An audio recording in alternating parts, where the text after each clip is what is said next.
नमस्कार। मार्गशीर्ष कृष्ण अष्टमी कालाष्टमी के रूप में मनाई जाती है, जो कि इस बार 23 नवंबर को है और हम इसको उदया तिथि के अनुसार ही मनाते हैं, क्योंकि भगवान भैरव की जो उत्पत्ति है वो मध्याह्न काल में दोपहर में ही मानी जाती है। तो इस कारण इसको मार्गशीर्ष कृष्ण अष्टमी 23 नवंबर को ही काल भैरवाष्टमी मनाई जाएगी। भगवान भैरव की उत्पत्ति के बारे में एक कथा प्रचलित है कि एक बार ब्रह्मा विष्णु महेश में अपने के सर्वश्रेष्ठ होने को लेकर झगड़ा हो गया था। तो भगवान ब्रह्मा के मुख से भगवान शिव के लिए कटु वचन निकल गए थे। भगवान शिव ने तो उस पर कोई ध्यान नहीं दिया था, लेकिन भगवान शिव के शरीर से एक प्रचंडकाय कंपायमान विशाल दंडधारी काया प्रकट हुई थी और उस काया ने अपने बाएं हाथ के नाखून से भगवान ब्रह्मा के 5वें सिर को काट दिया था और वो दंड के ब्रह्म हत्या के पाप के भागी हुए थे और उस पाप से मुक्ति के लिए उन्होंने भारत के सारे तीर्थों का भ्रमण किया था, लेकिन उनको मुक्ति नहीं मिल पाई थी। तो अंत में काशी में जाकर के वे ब्रह्म हत्या के पाप से मुक्त हुए। इसके कारण इनको काशी का कोतवाल या नगर अध्यक्ष नियुक्त किया गया था। और यदि देखा जाए तो काल भैरव की 2 शाखाएं हैं, एक बटुक भैरव और एक काल भैरव। यदि देखा है भैरव उपासना की 2 शाखाएं काल भैरव और बटुक भैरव।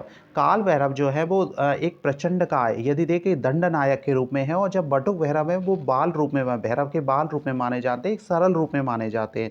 दोनों की उपासना भी अलग अलग होती है, दोनों के मंत्र भी अलग अलग प्रचलित हैं। और जहाँ तक देखा जाए तो भैरव 8 रूप में प्रचलित है भैरव के। यदि देखा जाए तो असितांग, रुद्र, चंड, क्रोध, उन्मत्त, कपाली, भीषण और संहार नाम से है। और भगवान शिव के यदि देखा जाए तो एक गण भी इनको माना जाता है, नंदी, भृंगी, महाकाल और बेताल की तरह भैरव को शिव का एक गण माना जाता है, जिसका वाहन कुत्ता है, काला कुत्ता इनका वाहन माना जाता है। और जहाँ तक इनकी पूजा का प्रचलन है तो अब काल भैरवाष्टमी को आप सबसे पहले शाम को 6 से 8 के बीच में इनकी पूजा कर सकते हैं। सर्वश्रेष्ठ मुहूर्त इनका जो है शाम को रहेगा और उसमें आप एक चौमुखा दीपक तेल का एक चौमुखा दीपक लगा सकते हैं और उसमें 1 रुपये का सिक्का रख कर के भगवान काल भैरव के आगे रख कर के और अपने गलती और अपराधों के लिए क्षमा मांग सकते हैं और भगवान काल भैरव से अपनी रक्षा का एक वचन ले सकते हैं, रक्षा के लिए उनसे प्रार्थना कर सकते हैं। साथ ही उनके लिए एक नींबू की माला पहनाना भी बहुत अच्छा रहता है काल भैरवाष्टमी के दिन भगवान भैरव को।